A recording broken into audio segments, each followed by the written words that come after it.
Good evening and welcome to the Do Tell Stories Swap of Sonoma County. My name is Katie Mangan and I'm your host for this evening. And Vicki Ness is our technical director. Thank you, Vicki. I'm so pleased that you can be here. We've got a great lineup, a great audience and a great lineup of tellers. So, and if you want to tell a story, just let me know. The stories are to be told and not read, and they're to be at the most 10 minutes long, but if they're over 10 minutes, then you can ask for permission. And in fact, we have a wonderful treat tonight because Brandon Spars is here with us, and he has a story that he's going to be telling at Jack London State Park on Sunday. And so it's a longer story, but it has a natural break. And so he'll tell the first part of the story just before that we take our own short break here in the program. And when we come back, he'll tell us the second half. That's wonderful. We take a break around the middle of our session, around about 8 o'clock. And then before we break, we have a question, a prompt question that we'll ask, which we'll tell you. And then when we come back from the break, we'll all introduce ourselves and give our answer. And it's a wonderful way for us to get to know a little bit more about each other. And yes, so please mute yourself unless you're telling a story or answering the prompt question. How do you mute? So you go, you just go to the audio and you just press audio, which is down of the left-hand side. Do you have that? I don't know, but I am just muting people. When people tell stories, I'll mute them. Perfect. Okay, that's all under control then. All right. So to kick off this wonderful evening, we're going to have our own Vicki Ness. Vicki, welcome to the Do Tell Stories stage. Okay. Sorry, this always takes me a minute to figure this out, but it's okay. We got lots of time. Yeah, fine. So this isn't actually a story. I'm just trying something out. It's a thing, and it's short. So here we go. The little yellow tape measure. Inch by inch, it unfurled. Inch by inch, a little yellow tape measure passed piles of gumdrops that were sparkling with sugar.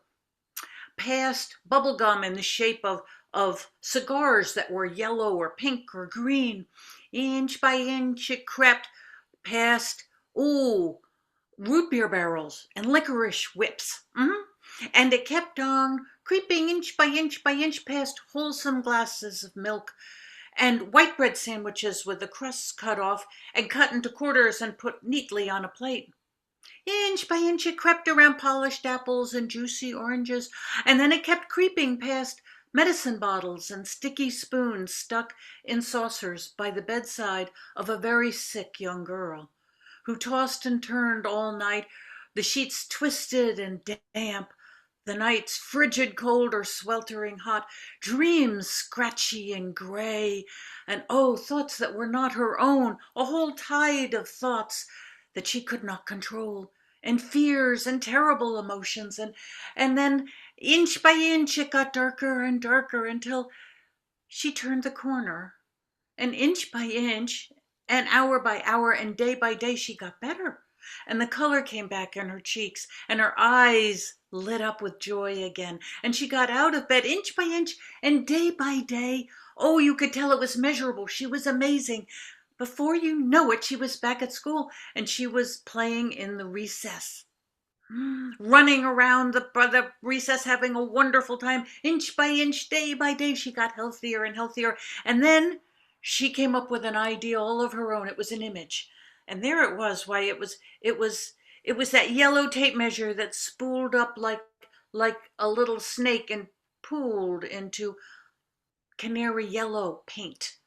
And the little black markings, why, they rose up like fly legs or like the scratchings of a doctor's handwriting or twigs, and they flew and flew in a maelstrom, and then finally, eventually, they joined to become a bird that was singing, and the yellow paint rose up like mercury in a thermometer and filled the bird. It was a yellow bird, and it was sitting on a brown branch with gray lichen, and there were white apple blossoms blooming, and some of the petals fell down soft as snow on spring green grass. And behind the bird, why the sky was cobalt, and there were huge white puffy clouds, and it was a beautiful picture, and it chased away all the scratchy dreams and the thoughts that went nowhere and echoed from nothing. And it was so beautiful. It was real. She felt it was real as a chunk of cheese, and it was as durable as shoes. It would be with her forever. It was this image that she kept with her of joy. And as she grew older, she held on to that image. But then when she got into young adulthood, she looked at other things all the time and doing other things, and before you know it, why that bird grew paler, and the sky grew paler and translucent, and disappeared in a miasma of color that she remembered vaguely and made her smile. But what was that? And eventually the bird disappeared, but what left behind in her was an ability to find joy in the cool feeling of grass under bare feet, in the blue of sky and the wonder of clouds.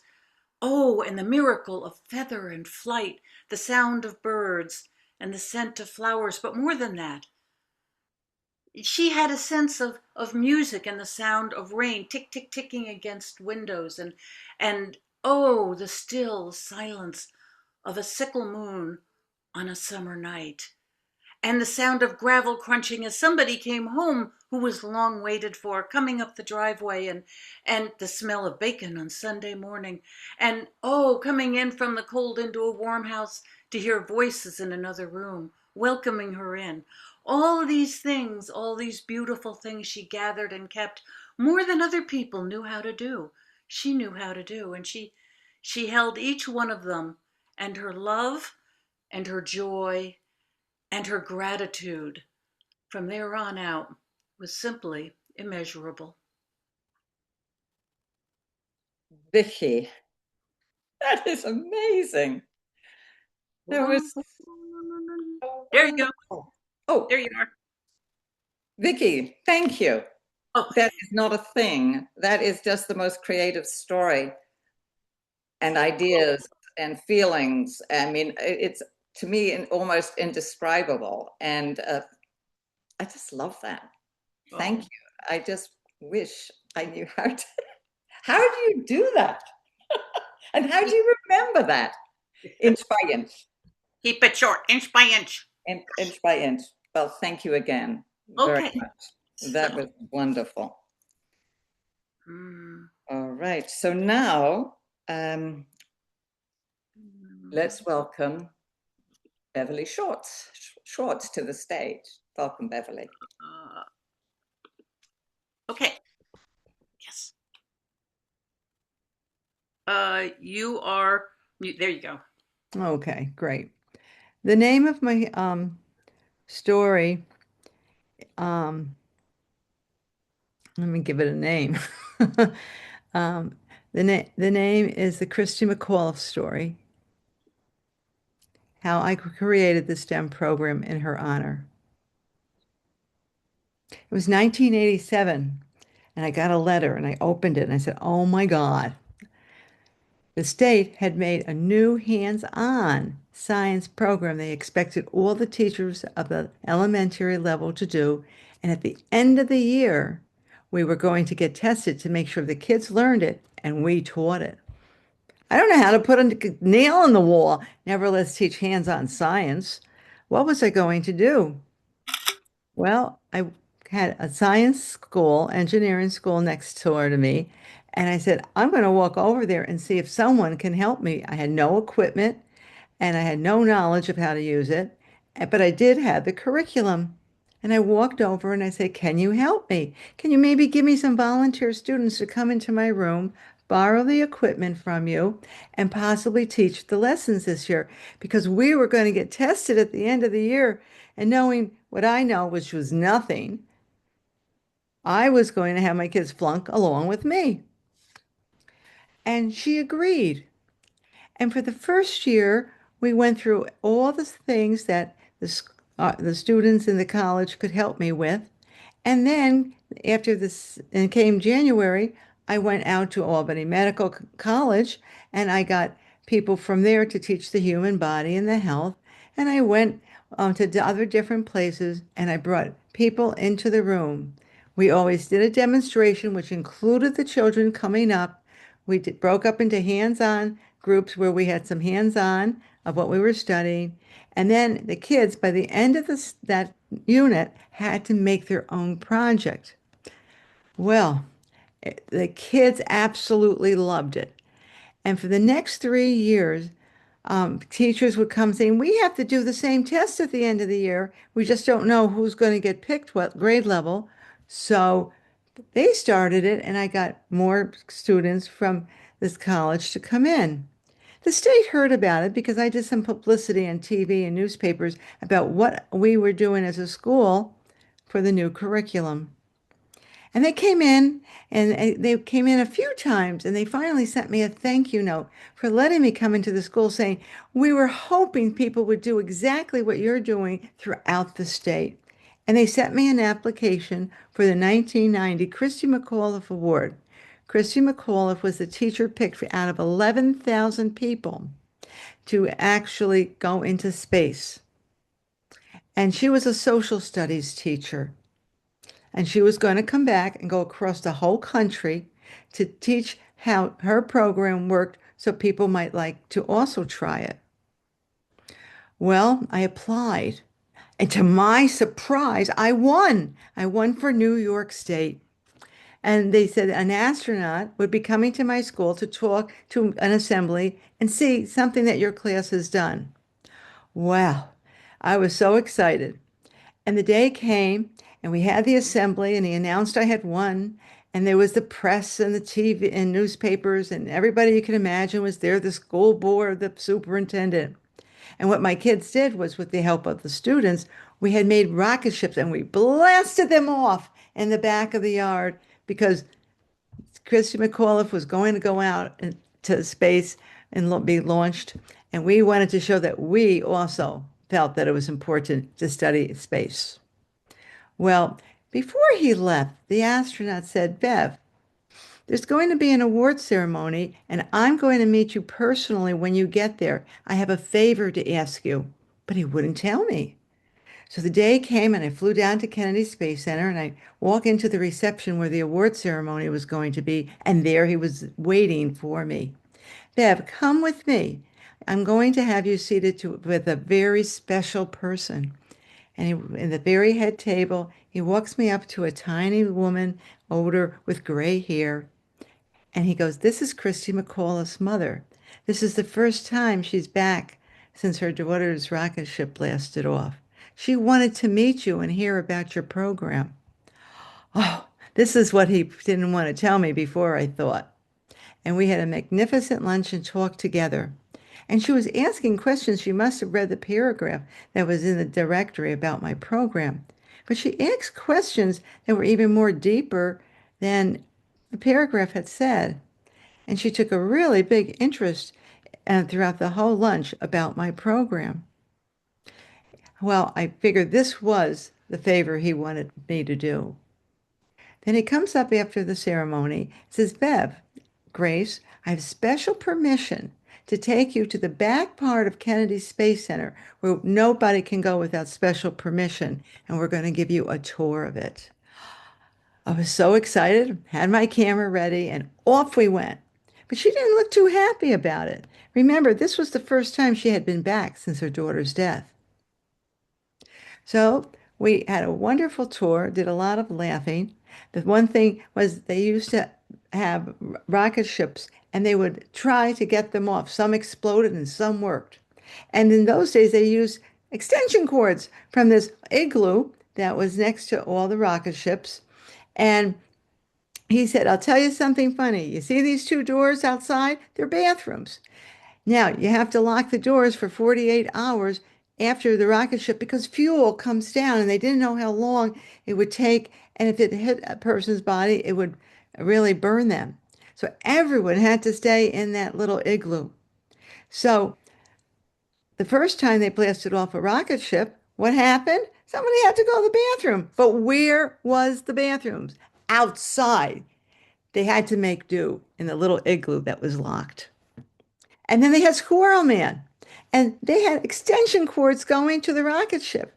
And the squirrels would loosen the extension. So it'd blast off if they went, 10, 9, 8. If they saw a squirrel loosen up an extension cord, they go, Squirrel Man! And then the man would run out, put the cords together, and run back before it blasted off. Well, at the end of the tour, there was many funny and interesting things to see.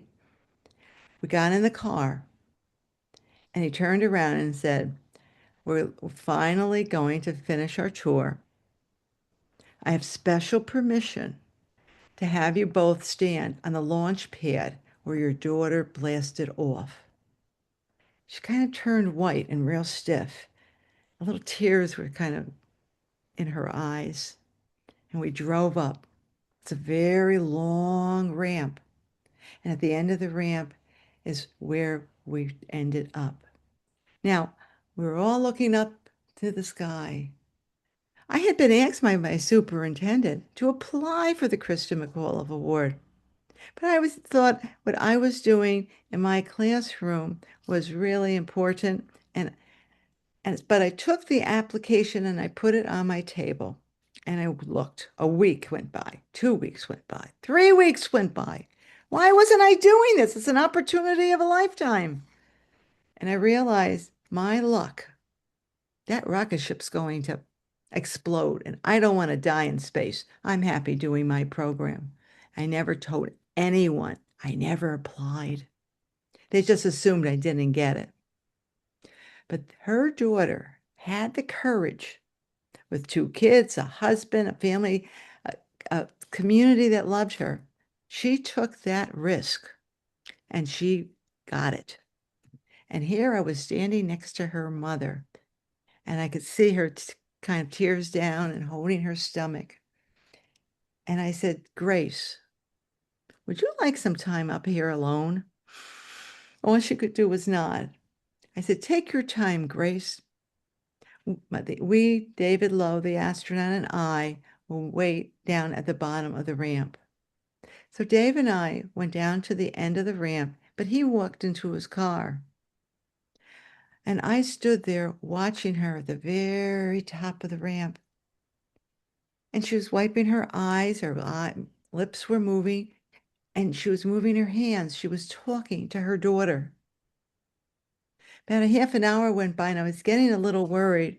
And finally you could see herself getting to, gather herself together and wiping her eyes and standing up straight.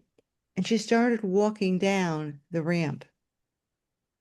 Then halfway down the ramp, she stopped and she turned around. I said, I hope she's not going back. And she looked up into the sky and she took her hand and moved it to her lips. And she threw her daughter a kiss goodbye. She'd finally said goodbye to her daughter. And then she turned around and walked right towards me, almost nose to nose, and she gave me the biggest mother hug you could ever imagine. And she dropped her arms. I held out my hand and she took it. And we walked away in silence. It was a moment in time. Thank you.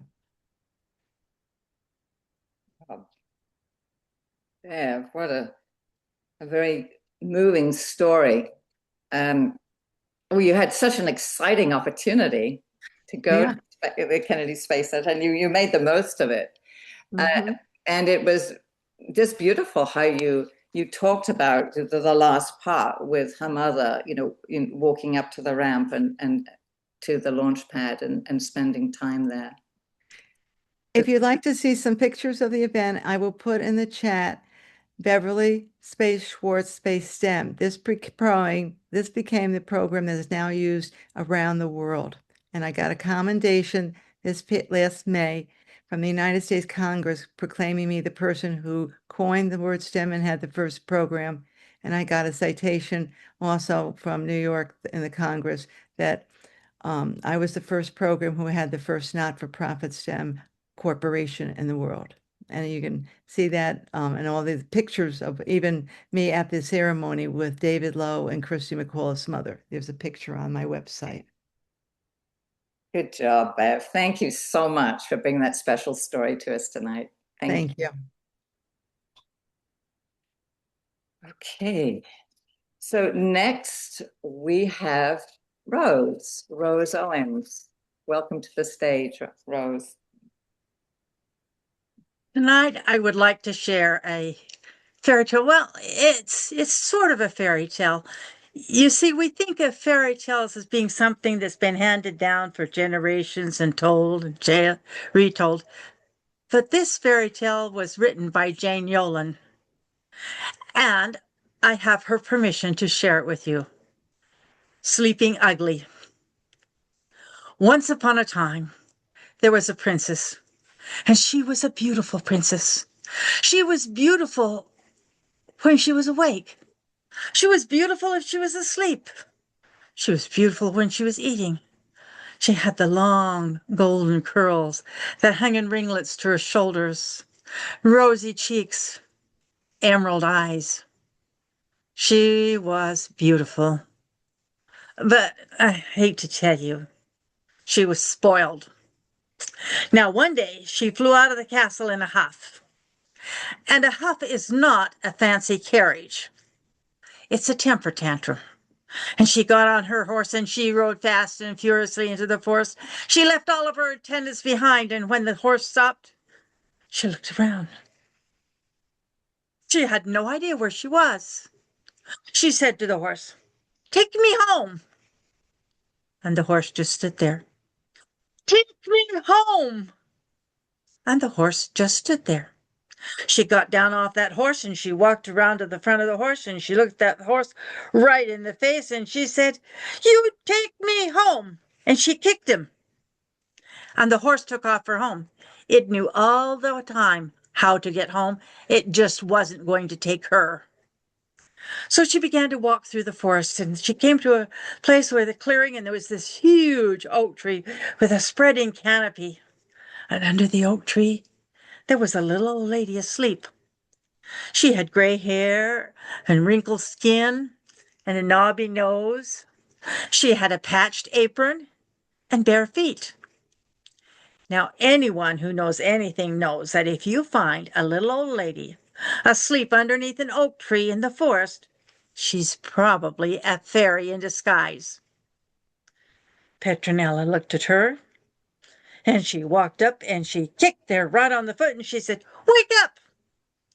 Take me home!" And the fairy woke up and gathered her wand and she took Petronella by the hand and she said, "Come with me, dearie." And they walked through the forest until they came to a little hut. It was painted yellow and it had pink roses around the door, climbing vines. And the fairy knocked on the door gently, and it was opened by a very, very plain girl. She had straight hair and a straight figure and a simple dress, and her nose was just a little bit too turned up. And she said, "Welcome." "This is not my home." "Of course not," said Jane. "It's my home. Come in." And the fairy said, "Oh, I like your manners, dearie. I think I will give you 3 wishes." Said the princess, "I should have 3 wishes." And the fairy said, "I think that foot stomping needs to stop. I think that foot would be better off being stone." Oh, Jane said, "That can't be comfortable having a foot of stone. I think for my first wish, I would wish the stone foot was gone." "Oh, dearie, it's kind of a waste of a good wish. But if you want it,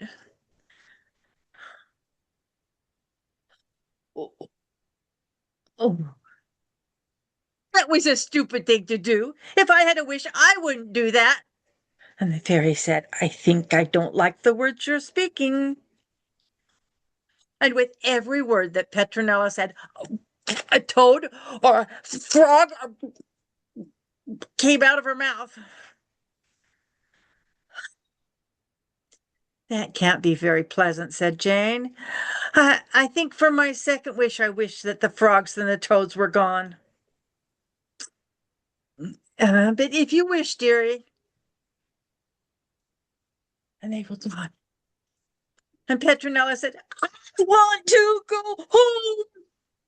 And the fairy raised her wand and said, I think what you need is a nap. And Petronella's hands hit that wand and it broke into two pieces. And the fairy dust flew out and through the air, and it landed on Petronella. It landed on Jane. It landed on the fairy, and they fell asleep. And it wasn't a short nap, it was one of those 100-year-long naps. And so they slept there in the forest, and the cobwebs grew on the ceiling, and the door hinged, fell off, and the flowers withered and died around the door. Now, one day there came riding through the forest Prince Jojo on his white horse. And it had a little bit of a sway back, and it limped a little bit, but what can you expect? He was the seventh son of a seventh son, and he had nothing much of royalty except the title. He stopped his horse by the house and he looked in through the window, and he saw three ladies asleep. There was the fairy, there was a Plary Plain girl, and there was a princess with her golden crown on her head. And he thought, oh, I know how things go. If I kiss her, her father will give me her hand in marriage and half the kingdom. So he got off of his horse and he went around and in through the door. And as he stood in the doorway looking, he thought, being the seventh son of a seventh son, he hadn't had much kissing practice. A little practice would be in order. So he went over and he started with the little old lady. And he picked her up and he kissed her right on her knobby nose. Oh! She looked around for the pieces of her wand. A little more practice. He went over to Jane and he picked her up and he kissed her right there on her cheek. Oh, and she woke up and looked around. And by this time, Jojo was picking up the princess. And Jane looked at him and she said, oh, I wish he would fall in love with me. I wish, said the fairy, as she slammed the two sides of her wand together. And the prince looked over at Jane. I think I love you. Well, as you know, as fairy tales end, they got married and they lived happily ever after. And the fairy godmother, she became their godmother and she fixed up the house and planted the roses again and built her a house right next door so she could be godmother and grandmother to their children. And as fairy tales happen, they lived happily ever after. Oh, you're probably wondering about the princess. Well, they put her in the closet and they bring her out whenever they've got a party and they use her to hang coats on. And up above her head, there's a big sign that says, Sleeping Princess, do not kiss ever. And that is the story of Sleeping Ugly.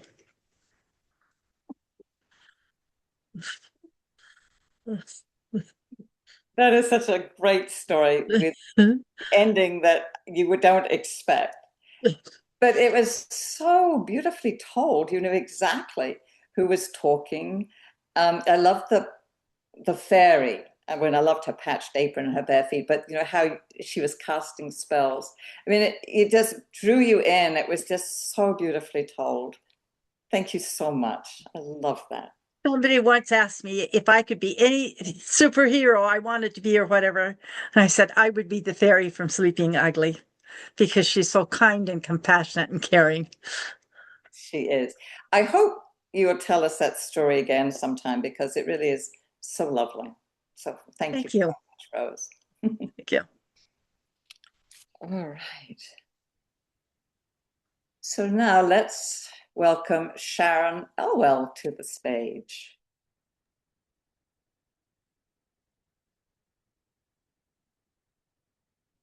I have a little bit of a fairy tale story too. I just heard this.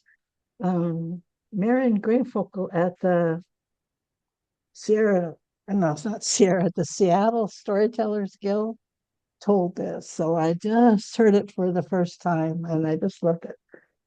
It's about a prince who was sad.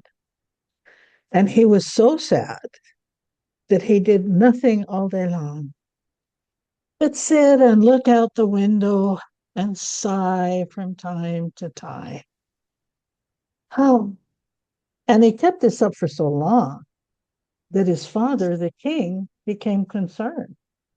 And he said, "What is it, my boy? Is there something you want? You know, I would deny you nothing." And the prince said, "No, there's nothing I want." And he said, "Well, then, is this a girl? Have you fallen in love? Has some little maiden stolen your heart?" And the prince said, "No, I'm not in love." Well, the father was so concerned that he called his counselors and his wise men together.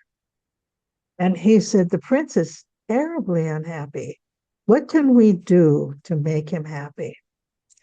So the wise men and the counselors counseled together and cogitated and thought and pondered. And eventually they came back to the king with the answer.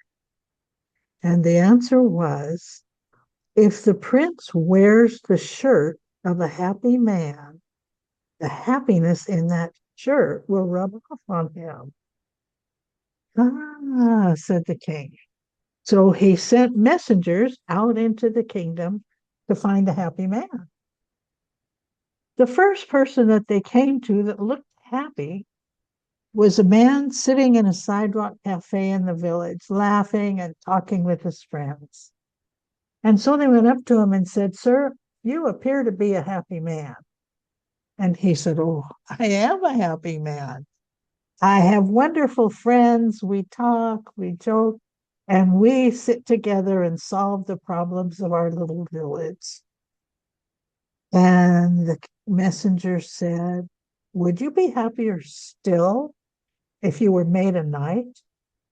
And the man said, "Oh, a knight? Well, yes, of course I would be happier still if I were made a knight." And so they thanked him and they went on, saying to one another, "He's not our man. He's not completely happy." So they kept walking, and eventually they came to a priest who was holding one end of a jump rope for some children and smiling with them. And they said to him, "Father, you seem to be a happy man." And he said, "Oh, I am a happy man. Serving others is a joyful life. And I go to bed each night knowing that I have done something good and useful in the world." And then they said, "Would you be happier yet if you became a bishop?" And he said, "Oh, a bishop? Well, yes, of course I would be happier yet if I were a bishop." And so they thanked him and went on, saying again, he's just not completely happy.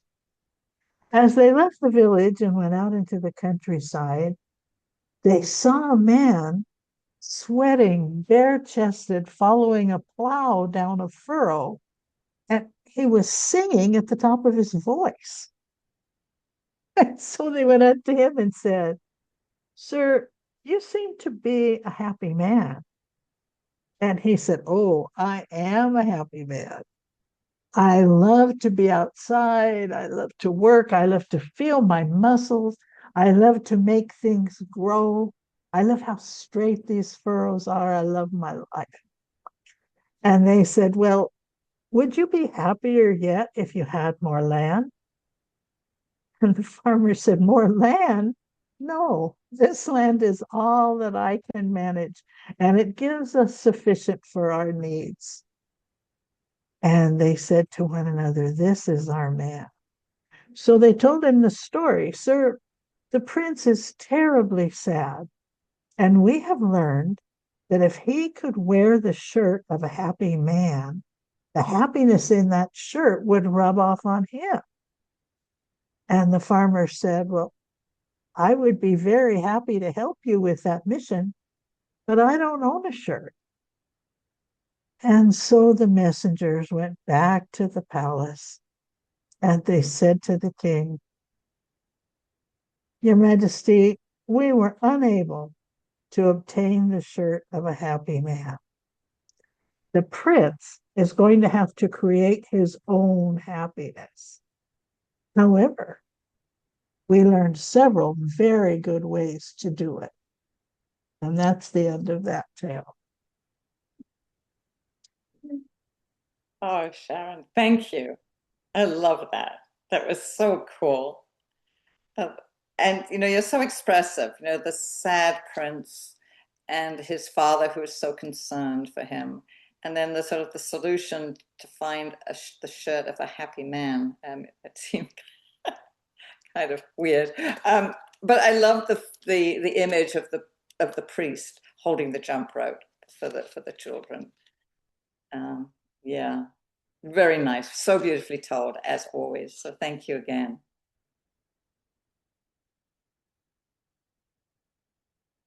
Chester, let's welcome you to the stage to tell a story.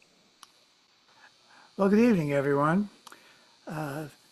Awfully good stories tonight.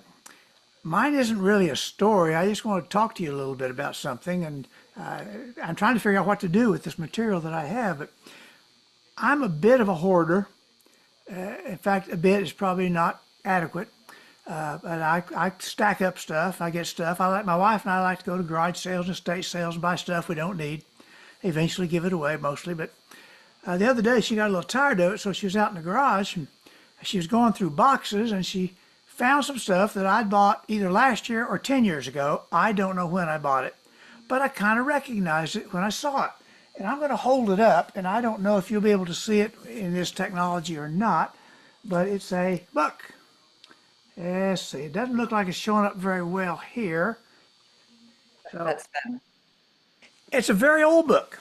And I probably bought it because it was a very old book, and I'm attracted to old things. I guess maybe I think they're contemporary. I don't really know what that means. But anyway, she said, this is kind of interesting. So I really kind of looked at it because I hadn't really looked at it very close ever. I'm not even sure why I bought it, but I'm glad I did. The title of the book is The Civil War in Song and Story. And as I got to looking at it, as I'm thumbing through it, it's about 500 pages long, and it is filled with stories, newspaper articles, incidents, poetry, and songs from the Civil War from 1860 to 1865. In fact, this book was published in 1889, which happens to be the same year of the big land run in Oklahoma, so maybe that connects a little bit. But I flipped it open, and on page 10, I found a little something I wanted to share. Now, I will tell you that some of the stories are 2 or 3 pages long, and in some cases, there's 4 or 5 to a page. It's just filled with all kinds of miscellaneous stuff. But it's all original material, and it's all copyright free. So I'm going to steal all I can from this and do something with it. But the one that kind of got my attention, and I learned something new from it. It talks about somewhere in around 1862, 1863, it wasn't real clear on the date, but some ships were coming along the east coast of the U.S., and they were off the coast of Florida, Union ships coming to do battle in the area of Florida. And as they're kind of parked, I don't know if you park a boat or what you do with a boat, but it's parked out there off this city, contraband rose out to the ship. And that's what the incident said. And I thought, contraband is the stuff you sneak into prison, or contraband is goods.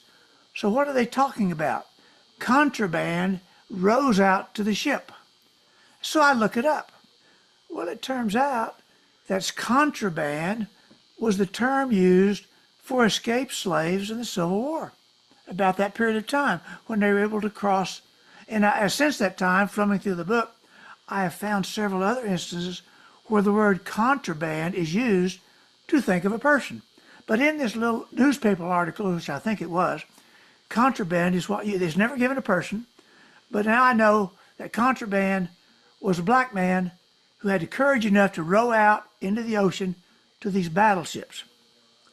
And he rowed out to tell them that the rebels in the town were not there. They had moved. They had left. And of course, that was really good news. And the officers on the ship were really happy about all of this. And one of them said, "Boy, we wish you had brought a newspaper so we could find out what's going on in that community." And the man was so proud, the contraband was so proud, that he reached in his pocket and he said, "I did. I got a newspaper." And he pulled it out and he handed it to him. And they unfolded it there, the officers, and they looked at it and they started to laugh. Well, contraband wasn't sure why they were laughing. Couldn't quite figure it out. But they were laughing. It turns out that contraband, which kind of seems like an unkind term at this point, in his energy and his zeal and his wanting to do something because he was happy about what was happening in history, had found an old newspaper and brought it out to show him. But since he couldn't read, he didn't know that the newspaper was printed in 1822, 40 years earlier than that incident.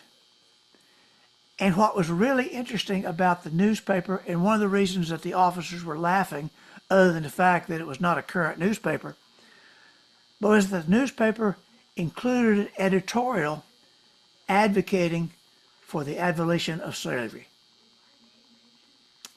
So anyway, I found that an interesting little incident, and I'm looking forward to reading more. And I learned something, learned a little about history that I did not know. So thank you for the opportunity to share this. Yes, thank you.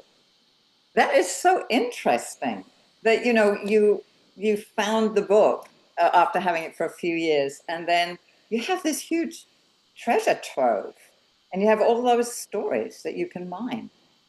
I mean, that's amazing.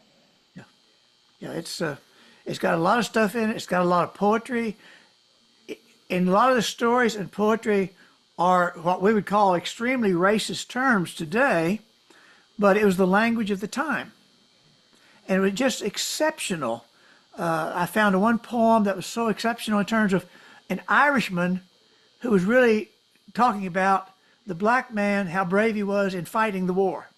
But the words they use are so different. Plus, the words they used at that time were so, how do I say this, more elevated, more literate than some of the language we use today. The language, the way they write. So anyway, thank you very much for the opportunity to share this. Well, thank you for sharing. Let's hope you can tell us more stories. Okay, great. Sarah, would you like to tell? Oh, wait a minute. Wait. Sorry. Maybe we'll wait. I'm just looking at the time. I think, Vicky, it would be a good time to bring Brandon to have his first story. Okay, before the break. All right. So, sorry about that. Brandon, are you ready? I am. Okay, so just for those who maybe didn't hear at the beginning, Brandon has been invited to tell a story at one of our beautiful local parks. It's Jack London State Park, and they're celebrating Jack London's birthday, which was 150 years ago, on Sunday. And Brandon is going to tell a story. And he's going to tell us the story tonight, but in two parts. So we'll find that the first story will be 10 minutes, and then we'll have our break. And then after the break, he'll tell us the second part. So, Brandon, it's such a pleasure and to have you back with us. And please tell us your story. So I hope to do a series of Jack London stories, very different from me. These are based on literary text. I usually tell personal stories. Jack London has four different settings for his works. There's the San Francisco Bay, the Klondike, Yukon stories, which we know the best, and then the Pacific Islands, as well as the Valley of the Moon or Sonoma. So these are stories from the San Francisco Bay in a collection called The Tales of the Fish Patrol, which he wrote in 1903. He wrote it in the first person, but I'll refer to him as the narrator. When the narrator was just 16, as a good sailor and all round waterman, his sloop, called the Reindeer, was chartered by the Fish Commission, and for a period of 2 years, he became a deputy patrolman. He fell under the mentorship of two adult officers, Neil Partington and Charlie LeGrant. Now, those that they patrolled, the fishermen, were a wild bunch. They lived in isolated communities outside of the law. They did not understand it, and they considered it tyranny. Especially tyrannical seemed the fishing laws. Thus, the fishermen looked upon members of the Fish Patrol as their natural enemies. Now, the laws were mainly about the nets and the timing of their placement. In the San Francisco Bay, during what is called the open season, a boat may set its net and catch as many salmon as their luck allows and their boats would hold. There's one important restriction, however. From sundown Saturday evening to sunup Monday morning, the fishermen were not to set a net. Now, this was a wise provision on the part of the Fish Patrol, for it afforded the spawning salmon some opportunity to ascend the rivers and lay their eggs. And these laws had been obediently observed by the Greeks living in Benicia and Vallejo, providing salmon to the canneries and to the open market. Demetrios Kantos lived in Vallejo. Of all the Greek fishermen, he was the largest and most influential, and he had never given the Fish Patrol any trouble. And he never would have run afoul of them had he not invested in a new boat. This boat was the source of all the problems. To his high elation, he found it fast, very fast, faster than any other boat on the bay or either of the rivers. Forthwith, Demetrius Cantos became proud and boastful. He sent a challenge to Benicia to the effect that the following Sunday he meant to sail up there, and in plain sight of the Fish Patrol, he would set his net and catch salmon. And they could come and get him, if they could catch him, that is. Sunday came about. Now the challenge had been bruited abroad, so that all the seafaring folk turned up at Steamboat Wharf, so that it resembled a grandstand at a football match. Sure enough, the mainsail of Demetrius Cantos hove into view. He tacked a score of feet off Steamboat Wharf, saluted just like a knight entering the lists, and stood away several hundred yards into the strait, whereupon he lowered his sail, set his net, and began to catch salmon. The narrator and his mentor, Charlie, were thunderstruck by the man's effrontery. They lost no time in boarding another salmon boat and getting up sail, but things did not go so well for them.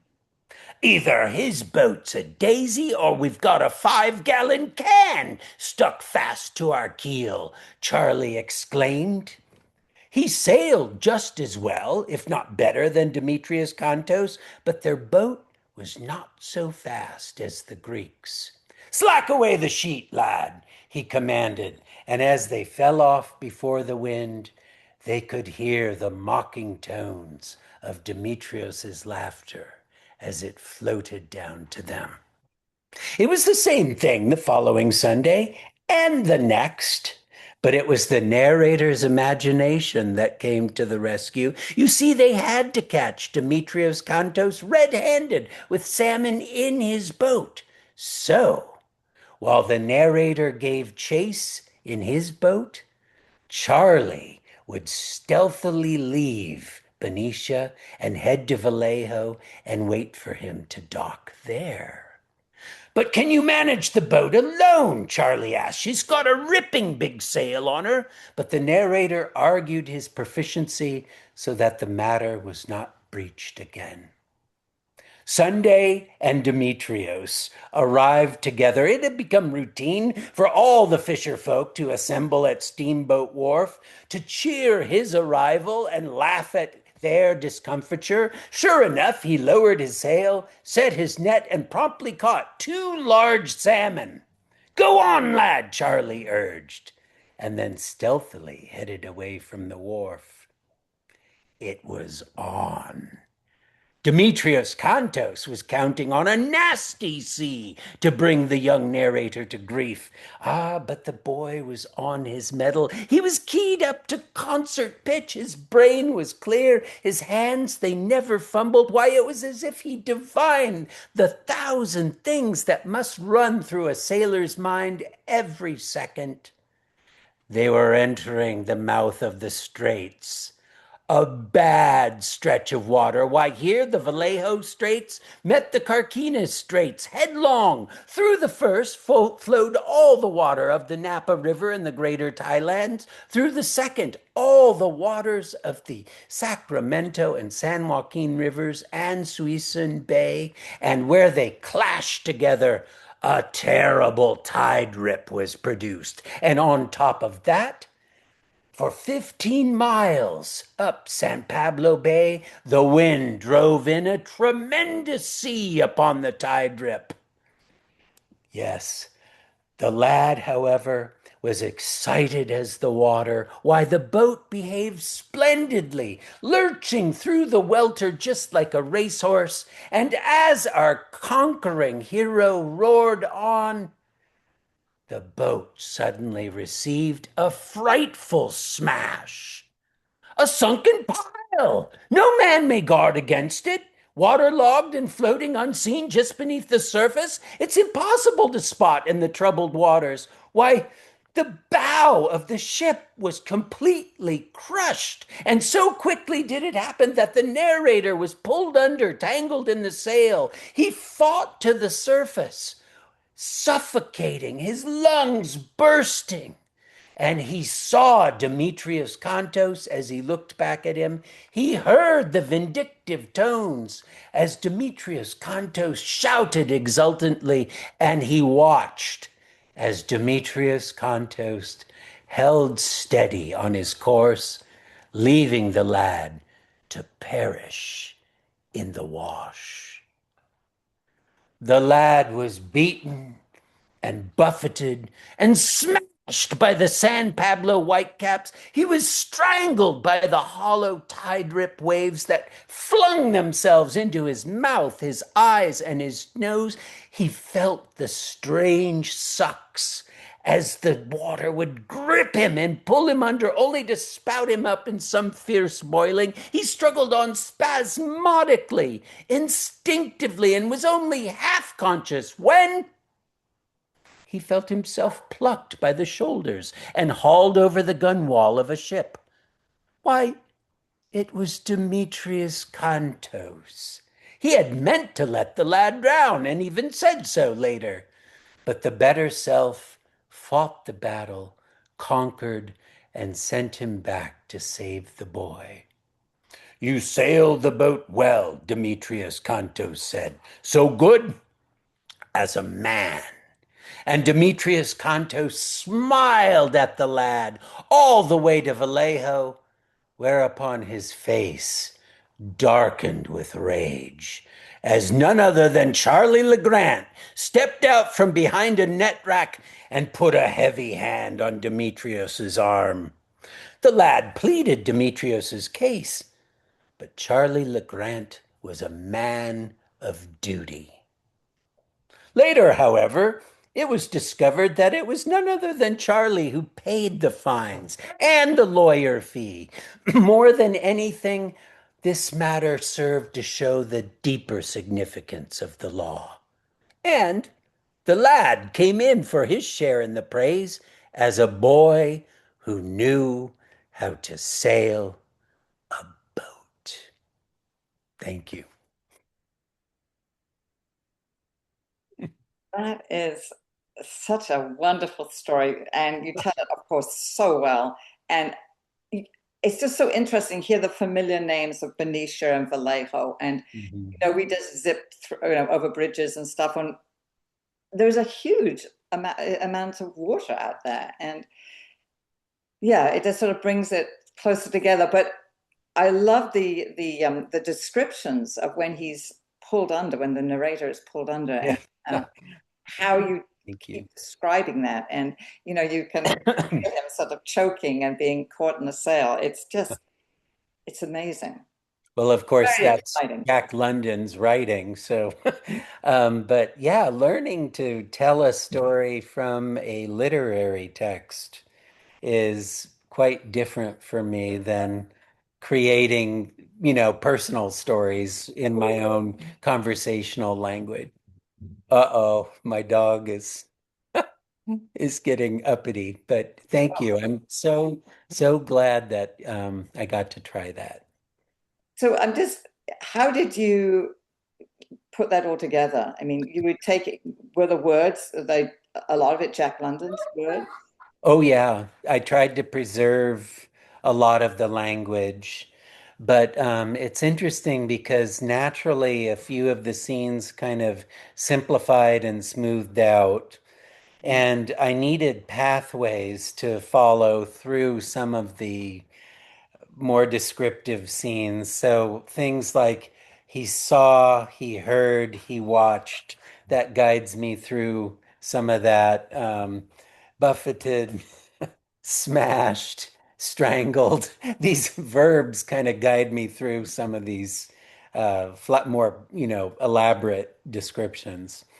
But So it was a challenge learning yeah, how someone long did it else's take language. you to get it into this form? Like weeks, months? Yeah, a few weeks, and I recorded it and I started listening to it over and over again. And I find that I can hear myself um, while I'm telling it, which has Yeah. been helpful and reassuring somewhat. So, Great. Okay, well, looking forward to the second part. oh, thank you. Thank you, Thanks, Brandon. everybody. I'm so lucky to be back. Thank you. No, we are the lucky ones. We are the lucky ones, Brandon, and we are so lucky. We're so happy to have you back. Let us take, let's say, 5-minute break. And I'm going to give you a question. And when we come back, we'd like you to answer it for us. So the question is, and I will repeat this later, how do you know when it's summertime or when it's summer? So it could be the smell of, new mown grass, or I don't know, the scent of a certain flower. So we'll have some time introducing ourselves and answering this question. So let's come back at just around 8 minutes. Great, thank you.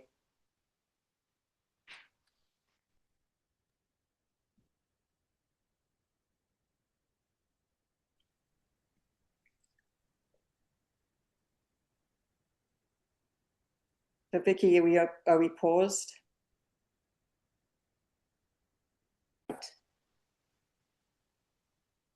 Okay, welcome back, everyone. So now we have our question, which we will answer. And then after the questions, we'll have announcements. And I don't know, Meg, do you have announcements? Just a few, just No. a few. Because of Okay, course, can you hear me? Yeah. yes. Because of course we've got the Call of the Wild Festival, May 17th. And is that the one you're doing at Jack London then, Brandon? Yeah. 11:30 to 12:30 at Jack London State Park, and sounds like something not to be missed. Sounds wonderful. And then of course, we have genre stories. They'll be May 20th, and it's Legends, Urban and Tradition.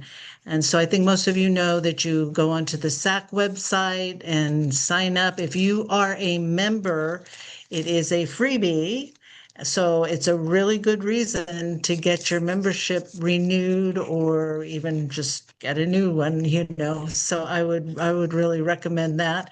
I just got my renewal notice today from Shags and signed myself up for another year.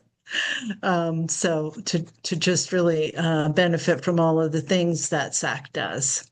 And there are lots of resources on the SAC website. If you're looking for other storytelling venues and all of that good kind of stuff, the special things that people are putting together and sharing, SAC is a wonderful resource for finding out all about that stuff. And Shilpa is going to be representing the Do Tell Story Swap on for the genre stories on Yes. Wednesday, May the 20th. Great, Shilpa. That's wonderful. Yep, good. Okay. Vicky, do you have some announcements? No, I was just going to mention that Shilpa will be at Genre this. Okay. Oh, good. Lovely. And do you want to talk about office hours, Vicky? I could. For those of you who don't know, Katie and I do what we call office hours. You can sign up for a half-hour slot and practice your story. And Katie and I listen, and we time it, we give you pointers, we answer questions if we can. And it's the first Tuesday of every month. So Do Tell is the second Tuesday at 7 o'clock. Office hours is the first Tuesday of every month. And so you can email me or Katie, and there will be an announcement sent out as well, and reserve your space. Perfect. Thank you. All right. So now our prompt is, how do you know when it's summertime? And so I'll start. My name is Katie Mangan, and I live in Santa Rosa. And I know when it's summertime when it's lighter early in the morning. And, 6 o'clock, it's light now. And I just love that time and hearing the birds sing. And it's very pleasant to go and sit outside. So that's to me when summertime begins. So now I'm going to ask Vicky. Okay. I live in Sebastopol, California. And I know it's summer when I get the first ear of corn. I love corn on the cob. That's summer to me. So. Perfect. Brandon, when do you know it's summer? I tell the time of year by the fish. A good word for everybody is anadromous. That means a fish that lays its eggs in fresh water and goes out to the ocean and comes back. And of course, our rivers have different pulses of fish going up. And so the first to come in are the striped bass in the spring, and those are followed by the shad, and then there's a summer salmon and steelhead run. So the striped bass are in the bay ready to head up the rivers. So I've been out there on the bay and I've seen them and caught one, so I know it's getting close to summer. Perfect. Great. Gone fishing. Meg, when do you know it's summer? I know it's summer when the children are out of school. Finally, they're happy. They're willing to go on more adventures. They're not so tied down. There's just a feeling of being relaxed and just being able to do what they want to mostly. I mean, obviously they have some structure still always, but it's just the children are out of school. I have three grandsons, and it's just fun to be able to call them up and say, "Hey, it's a beautiful day. Let's go for that walk, and let's go explore." So I know it's summer when we can do all of that wonderful stuff. Yeah. Great. It will be here before you know it. Yes. Rose, when do you know it's summer? Well, my thoughts immediately went back to when I was a child, and it was summer when school got out, and I could go barefoot and down in the garden. We would plant the seeds and wade down the irrigation ditch and down the furrows and the mud in the furrows as we irrigated the garden and pick the produce. And now I know it's summer when the farmers market opens and I can go wander the farmers market and pick and choose the bounty that I didn't have to work to get. Great. Chester. Well, it's getting harder and harder to tell when summer starts. It's getting earlier and earlier and earlier. We got hot weather, and then a few days ago we had a really big hailstorm, which damaged our cars and our house. And today it's 85 degrees again. In fact, the hail on the ground, it looked like we had a snowstorm, but there was fog rising from the hail because the ground was so hot, evaporating it. Anyway, so it's hard to tell, and it's not going to get any better. Right. Thank you. Walter. Yes. I grew up in Los Angeles. Summer came when I could go surfing and not wear a wetsuit. Great. Vina, when do you know it's summer? Can you unmute yourself?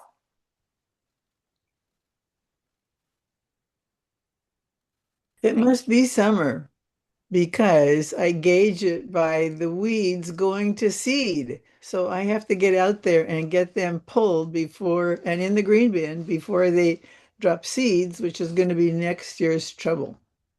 I hear you. Deb, when do you know it's summer? Is she still with us? Is Bev or Beth? Yeah. Deb. When people when people begin to travel across the country and do overnight trips and visit people all over the land, that's to me summer. And it's encouraged and expected that we travel, that we say hello, or take a trip and be free. It's more free time to just be a traveler. Great. Everyone travels in summer. That's what I'm thinking about. Lovely. Thank you. Yeah. Beth Wakely, how do you know it's summer? That You me? need to unmute. Beth, and I'll come to you next. Okay. Beth, you're still muted. Okay, so to me, summer is when the boysenberries are ripe and ready to pick. So I go out there, and this year, we got 8-foot high fences. We'll call it yard art because it doesn't really look like a fence, but it will keep the deer from eating my berries. Excellent. Bev, how do you know it's summer? I live in upstate New York, so we get summer a little later in the year than most people. And the way I know summer is here as a master gardener, I have right now all just green and buds starting.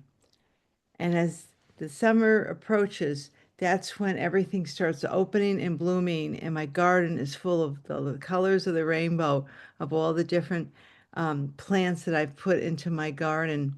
And it only lasts July and August, so by the end of August, our leaves start turning, and the flowers are all done, and they bud up for the following year. And it's just, I look forward to that every year to have a glorious rainbow in my garden. Lovely, Bev. That sounds great. Thank you. Genevieve, you'll need to unmute. Yeah, hi. Well, as time has passed, the signposts have changed and somewhat disappeared. So I'm going to reveal myself. My husband loves summer, but I know summer's coming when I'm wistful for the spring and longing for autumn. That's good. Thank you. Sarah. Well, these days I know it's summer when my friend Jean Ellison calls us to Blake Gardens to tell stories on the solstice. That sounds wonderful. Great. Renew. Well, where I live in Chennai, it's hottest right through the year. I think the only time we get Better weather is sometime in November, December, Jan, Feb. Otherwise, it's hot right through. And we are experiencing the worst summer this year because I think with global warming, it's getting hotter every year. And it's not nice to be in this weather, but we don't have a choice. Luckily, I live very close to the beach. It's just about a 2-minute walk from my house. So we do get a lot of sea breeze, especially in the evenings. It sets in about 4 o'clock. Then it makes life easier. But we can't do without an aircon these days. It's tough. Thank you. Have I asked everybody? No, Sharon. Oh, Sharon, I'm so sorry. up here in the Pacific Northwest, it's hard to tell because the weather doesn't change much. And I don't know how the plants know how to come out. They do, but there's no difference in the weather. But as for me, I can tell it's summer when I get an unreasonable craving for popsicles. And so that's how I tell. That's a good way to tell. Great. So have I got everyone now? Yeah, I think so. Perfect. Did we hear from Walter? Yes. Did we? Walter goes we surfing. Yeah. Oh, surfing. How could I forget that? Good, good. Okay, great. Thank you. Wonderful. That was good. All right. So, Brandon. Great. So I'm going to welcome Brandon back to the stage, and Brandon will tell us the second part of his story. Thank you for letting me do this. I really appreciate it. So this is one of the stories. They are, someone asked, based on his life. For several years, he was on the bay in his teenage years as a pirate, an oyster pirate. And then he switched sides and worked for the Fish Patrol, but only for a few months. So, one of the other fish laws involved the Chinese bag nets. Now, 'tis the habit of the shrimp to crawl along the bottom of the bay in vast armies until they reach the fresh water, whereupon they turn around and head back to the salt.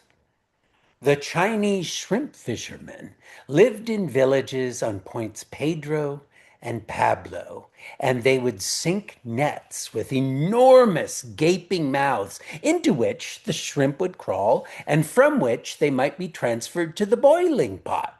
Now, this in itself was not so bad, were it not for the small mesh of these nets, so small that not even the tiniest of hatchlings, a quarter of an inch long, could pass through. The beautiful beaches of Pedro and Pablo were made frightful by the stench of the myriads of decaying little fish, and it is against such wanton destruction that it has ever been the duty of the Fish Patrol to act. Near the end of the lad's tenure in the Fish Patrol, he was getting ready to head back to Oakland to finish his education. He was ready to buy his train ticket from Benicia down to Oakland when none other than Neil Partington arrived in Benicia. The lad's sloop, the Reindeer, was needed for work down in the lower bay. So the three of them, Charlie, Neil, and the narrator, boarded the Reindeer with the intention of letting the lad off in Oakland as they headed further south. They were a quarter of a mile off McNear's Point in a dense fog when suddenly the lad's sloop, the Reindeer, struck something with a crash and came to a dead standstill. The three of them rushed to the front and found the bowsprit entangled in the tanned riggings of a short, chunky mast. They had collided headlong with a Chinese junk, anchored, unseen in the mist, and sure enough, 5 Chinese fishermen swarmed from 'tween decks, and leading them was a large, muscular fellow, conspicuous for his pockmarked face and the yellow handkerchief swathed about his head. It was Yellow Handkerchief. Why, They had arrested him the year before for illegal shrimp fishing, and now here he was, red-handed, with myriads of tiny little fish mingled in with the shrimp's open midships of the junk. "What do we do with him?" Neil Partington asked. "Tow him to San Rafael, of course," Charlie answered. Yes, Charlie was a man of duty. It was decided the lad would board the junk to direct them to San Rafael for their apprehension, and Neil and Charlie would follow behind on the reindeer as enforcement.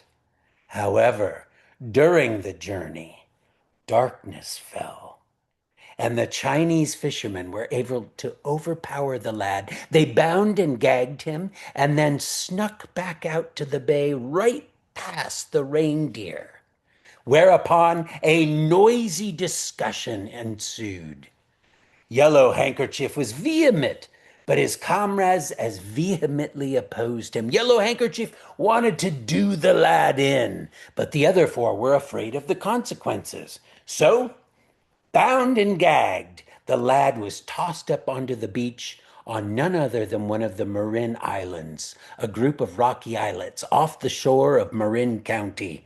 Yellow Handkerchief kicked the lad spitefully in the ribs and then wallowed through the mud of the receding tide back out to his junk, leaving the boy to darkness and silence. The lad was able to cut the ropes with clamshells, the remains of some yachting party's clam bake. Then, oh, sorry. And then all he could do was wait for daybreak and attempt to keep warm during the night. That was when he heard something, however. Why, it was the sound of oarlocks. It was none other than Yellow Handkerchief. He had stolen away from the shrimping village, not to be robbed of his revenge by his more cautious companions, and was now returning to do the lad in, to finish him off. As he foundered into the island, the lad foundered out through the mud away from it, following the same course the junk had taken in landing him so as not to create a new set of tracks. He lay down about 50 feet from shore in the cold, clammy mud, hoping not to be discovered by the keen eyes that now scanned the island on a circuit of the beach. Upon realizing the lad had cut his ropes, Yellow Handkerchief began lighting matches, hoping to trace the lad's footsteps in the sand. At times, his villainous face was illuminated in the sulphurous glow, causing the lad to shiver all the harder in the cold, clammy mud. Upon realizing the lad was no longer on the beach, Yellow Handkerchief waded out into the mud and searched its dim surface, long and hard. At one point, he couldn't have been more than 15 feet from the boy. And had he lit a match, he surely would have discovered him. And after he passed, the lad was impelled to further flight by propelling himself through the mud with his hands out into the water to a depth of 3 feet. Yellow Handkerchief continued to scour the island, and once he even pretended to leave, noisily boarding his skiff and pretending to row away, only to sneak back, hoping to surprise the lad, having returned to shore from his hiding in the mud. All the lad could do was wait in the cold until his shivering ceased and a dull ache began in his bones and muscles. Finally, Yellow Handkerchief left the island. The lad was driven in by the rising tide, more dead than alive, and then dawn broke, and 3 things the lad remembered.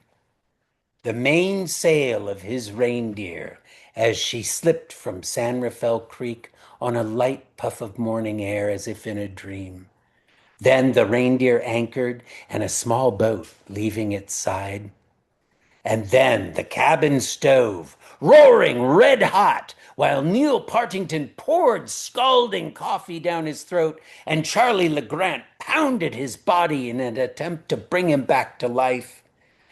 And then by the time he reached Oakland, he was as limber and as strong as ever. Thank you. Brandon, wonderful. Ah, Oh, well sorry, I done. missed that one line, but I think you got caught off by, well, I was thinking about the clam bake yeah, that they'd had. And then I I thought, think you're right. The remains of some yachting parties, clam bake. You're right. it was a few I was bottles of imagining a champagne. clam bake. Yes.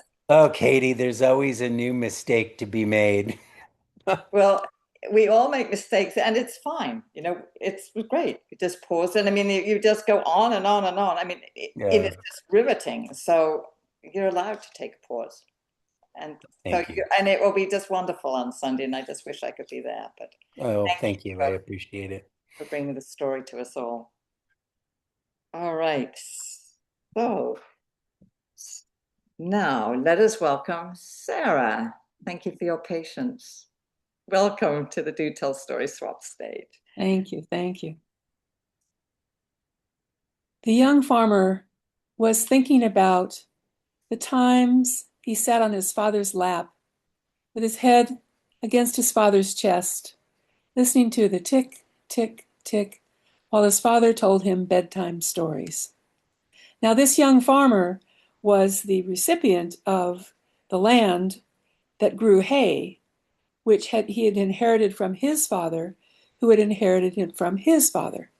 And that grandfather, after purchasing the land and growing hay for distribution in the area for the people's cattle, after a couple of years, he had done so well, he purchased a pocket watch, not this kind of watch, but a round pocket watch with a silver back, and it had engraved the family name and the year on it.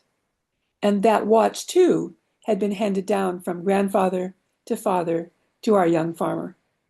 Now, he kept it very close to him. He had a pocket in the front of his overalls, and that watch was in there all the time, except when he slept at night, at which time he placed it on the bedside table.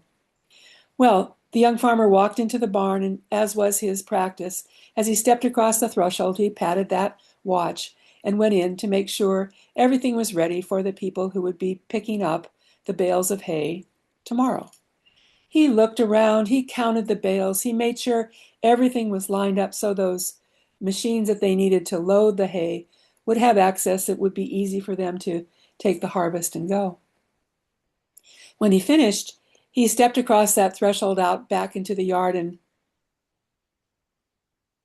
the pocket was empty. The watch was gone. He looked all around.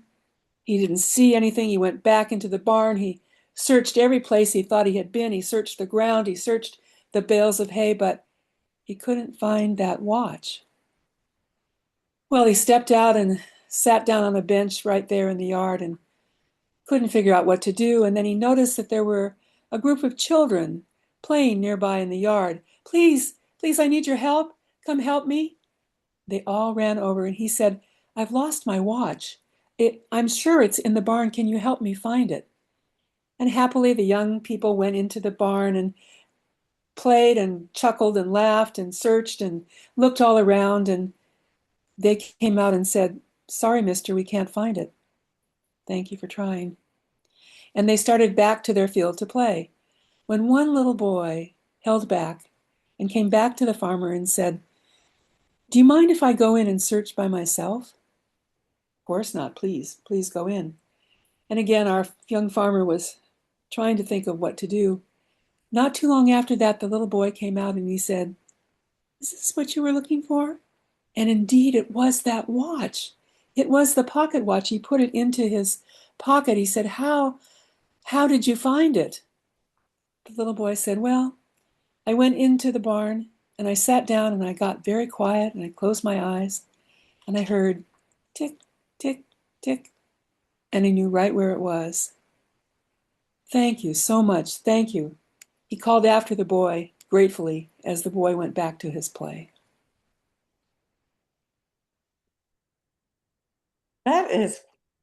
What a sweet story. Thank you. I just love how you started it with the tick, tick, tick. And then, of course, that's the way he found it. Did you know someone who had a pocket watch like that or not? No, just admired the story. Actually, I think maybe my grandfather did, but I hadn't thought about that till you mentioned it, Katie. My father had one, and you just pressed part of it, and the top would open up. But he told us you had to blow. So my brother and I were always blowing at this watch, and of course it never opened for us until we got a little older. We figured it out. But I mean, they are such beautiful things to have, and I just love the history of it, how it had been in the family and with the family name and the year. Yeah. So thank you so much for bringing that story to us, and please come back and visit us some more. So I will. This has just been so delightful. Thank you so much. Oh, thank you. Good to see you. Thank you. And now we have Renew.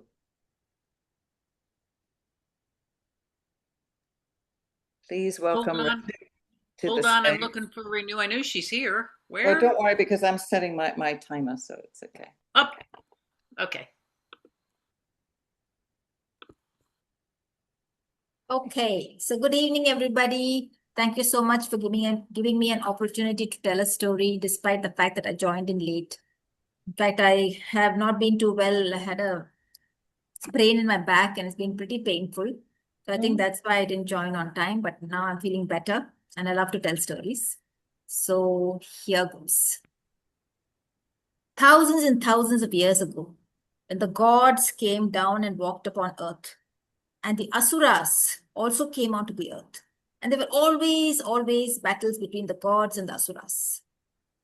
But these gods, they lived somewhere in the realm called Devaloka, or the abode of the Devas. But above all of them was a realm that people never actually ventured into, couldn't. And that was the abode of the Trinity. That those were the three powerful gods. Brahma, who was the creator, Vishnu, who was the protector, and Shiva was the destroyer. Now, these asuras were sometimes also very, very devoted to these gods, the supreme gods. They would pray to them in earnest. They would go into huge penances for thousands of years just to get a boon from these three gods. Now, there was a time when there was an asura called Bhasmasura. Bhasmasura loved Shiva. He was a huge devotee. And one day he decided that he would do penance because he wanted a boon. And so he stood on one leg, he put his palms together and he stood there for so many years that plants started growing all over him. And he did not budge, he did not eat, he did not drink. Such was his penance. And finally, Shiva, who was sitting in the Himalayas, he was pleased and he decided to visit Bhasmasura. So he appeared in front of Bhasmasura and everything broke away and Bhasmasura stood up and bowed down to Shiva. And Shiva said, "Tell me, what is it that you want?" And Bhasmasura looked at him and said, "I want a boon where if I place my hand on somebody's head like this, they should turn to dust." She was not very sure about this, but he said, "Okay, tatastu, granted." Bhasmasura looked at him and he said, "Can I try this on your head? May I please place my hand on your head?" Shiva said, "Oh no," and he started to run away. And Bhasmasura started to chase him. And Shiva looked behind, and this man, this Asura, was gaining closer and closer and closer. And Shiva thought, "Oh my God, Vishnu, save me." And as he thought that, he entered a forest. And Bhasmasura was in hot pursuit. But suddenly, he came to a stop. He couldn't believe his eyes.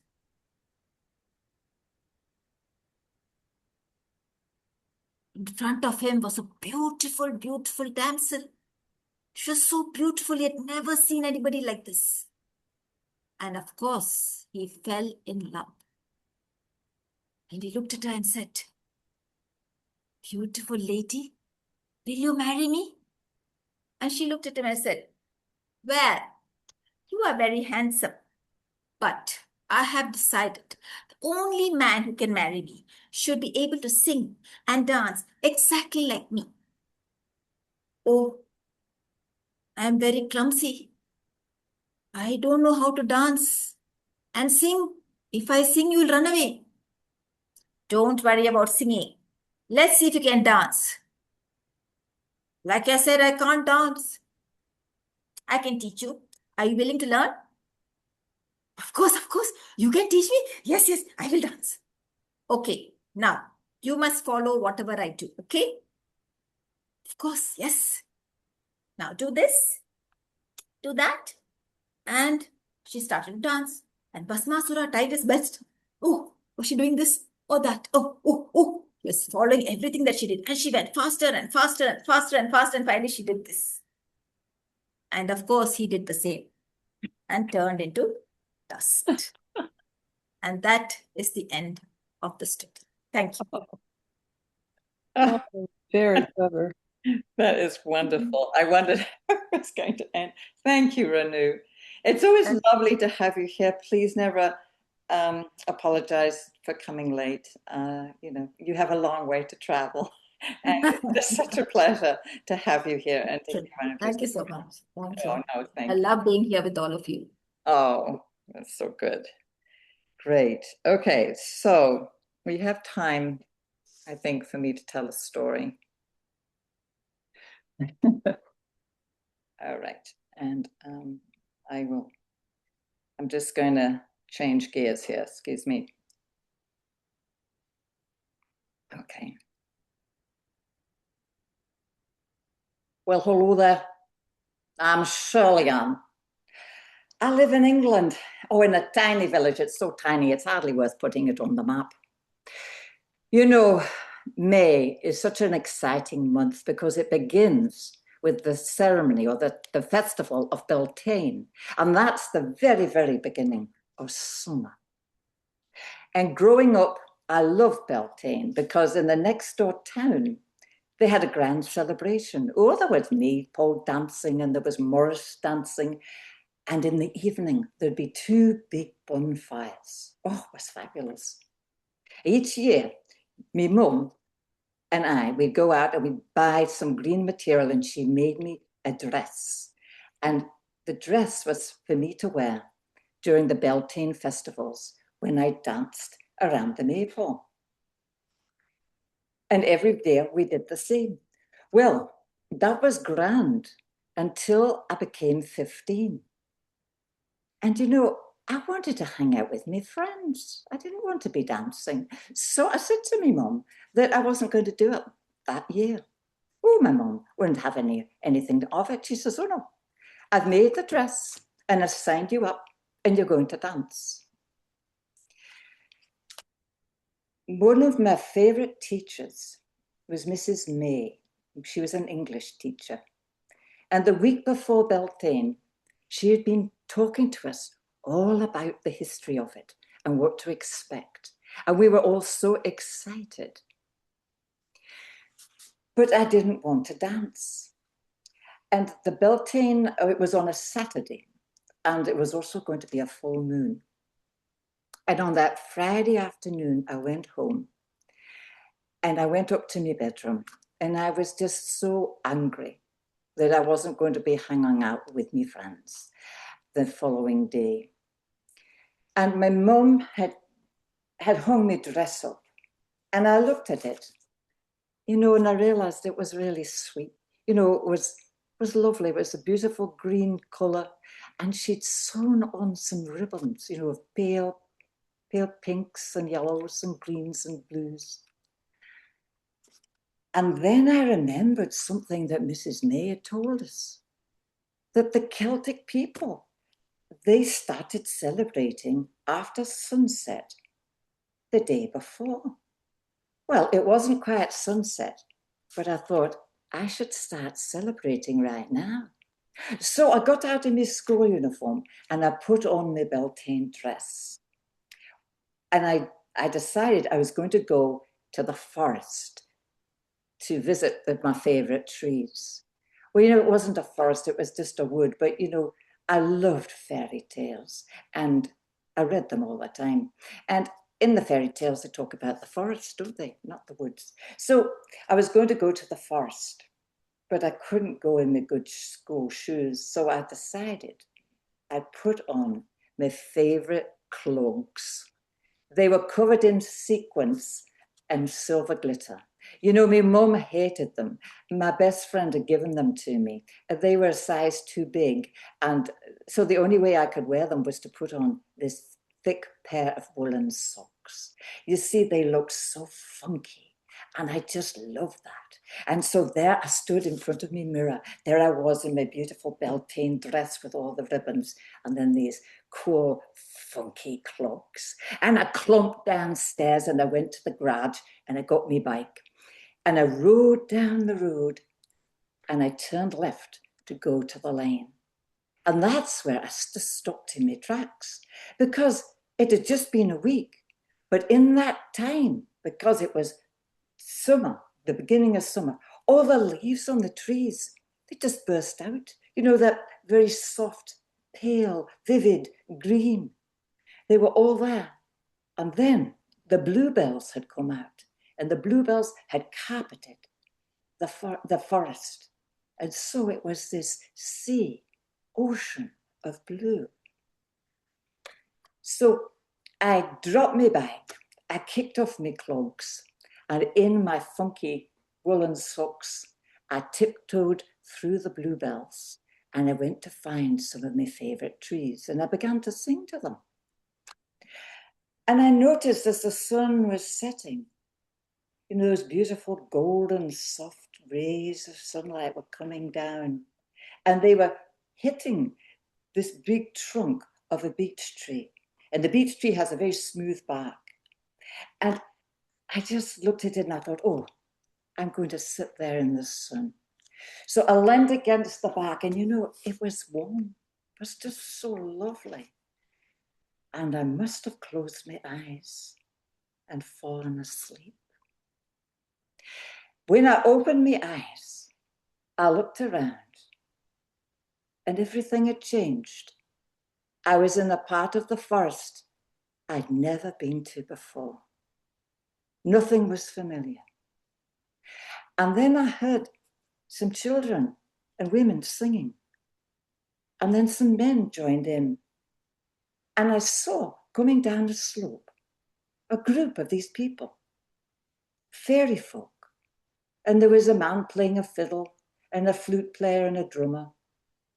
But leading these people was the most beautiful, elegant woman I've ever seen. She was wearing a white dress, and in her hair, she had flowers. And I knew she was the May Queen. But walking around and around these people, moving around very quickly, was this dog or this big animal, or was it a person? I couldn't see at first. And then I looked and realized it was a man. He was all green. His skin, his hair had leaves and fans growing out of it. And out of his mouth was a leaf. And there was a wildness about him. And I suddenly realized who he was. He was the Green Man. And then he was right in front of me, right in front of my face. And he looked at me and he says, "What are you doing here?" Oh, I was terrified. And he said, "Shellyan, I know who you are. You come and sing at my trees. They're not yours." But then the music got louder. And he smiled. It wasn't a very nice smile, let me tell you. And he put his arm, his strong arm around my waist. "Shellyan, it's time for us to dance." And then he swept me off my feet.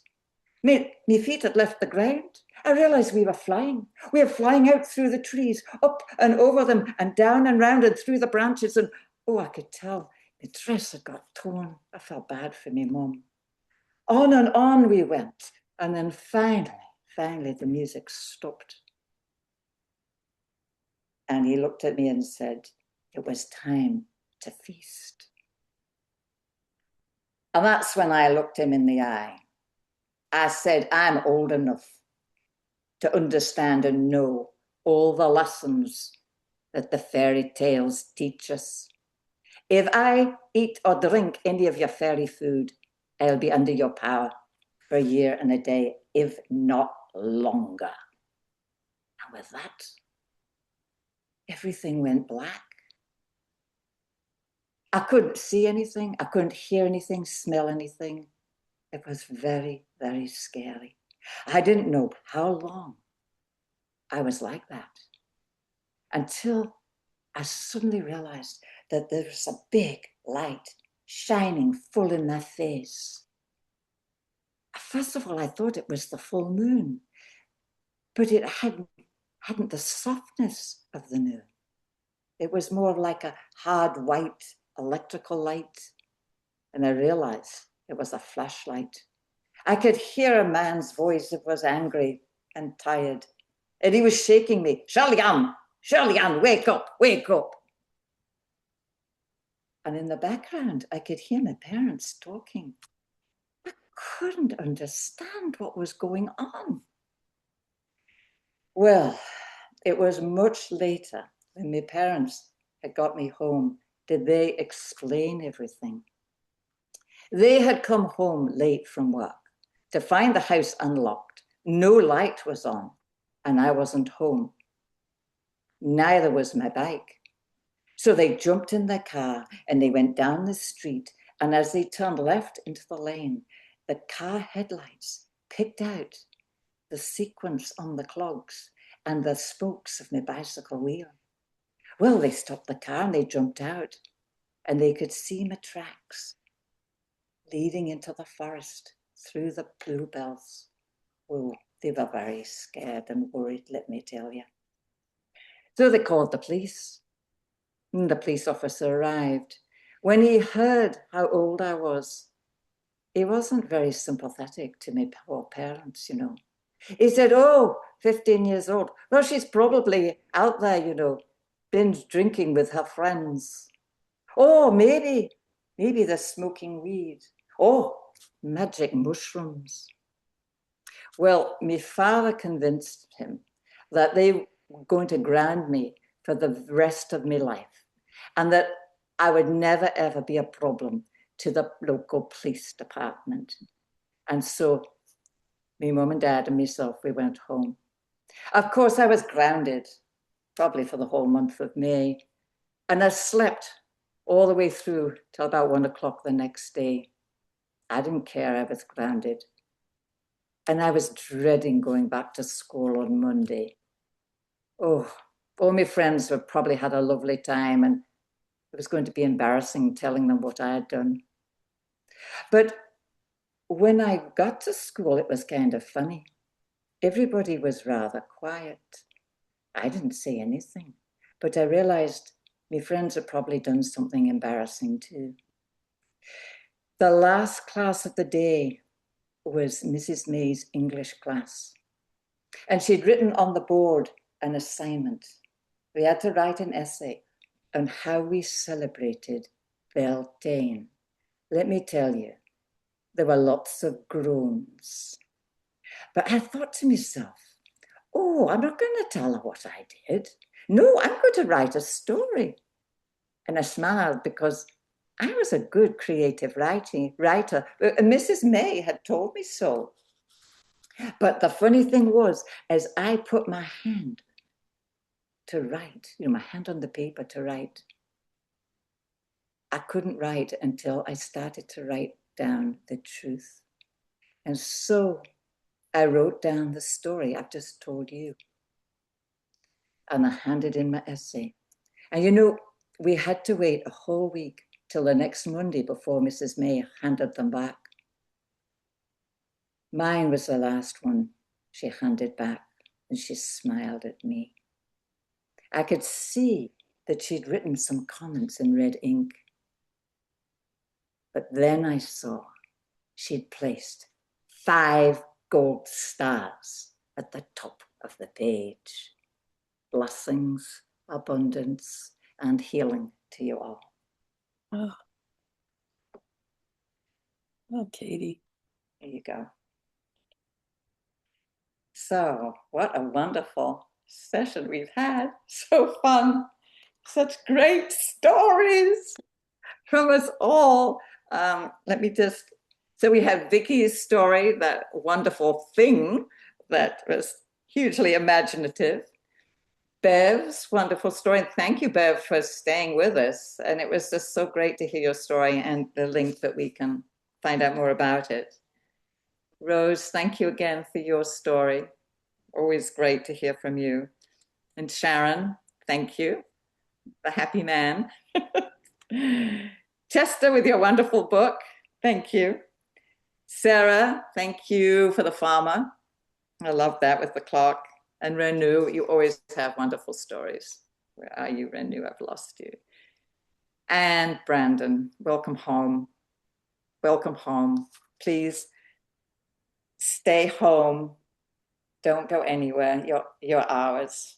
I mean, you can go. I mean, you can travel, but you have to come home to us always. Always. Thank you again. Thank you for Vicky. Your great job. Thank you. Thank you. And Katie, it was thank you for your wonderful story. That was fabulous. Oh, Yeah. you're welcome, Vina. Thank you so much. Thank you. And Sarah, thank you again for being with us.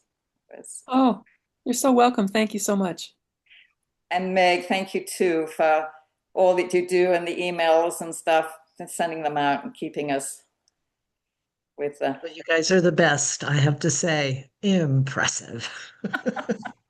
More emails to tell people that too.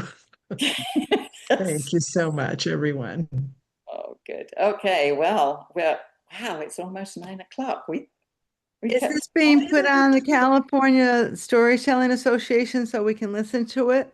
Yes, Yeah. it always goes on, Okay. and so I think Shags puts it up pretty quickly. It's on the What it's is on the the address? it's on the YouTube part. Go to YouTube, Storytelling Association of California, Thank you. or it will be on our website. I'm not quite sure when it gets posted, but it will be posted. Thank you very much. I appreciate it. Oh, you're welcome. All Great right. story, Bev. Great story. Yes. Lovely. Yeah, Thank all you. of them. Yeah. All right. Well, It was enough to keep me awake till 12 o'clock, and I'm going to have to go to bed now. yeah, Okay. well, sleep tight. Good night. And thank you to all the listeners. Okay. It's such a pleasure to have you. Thank you. Bye-bye. And Vina and Deb. And Thanks, everybody.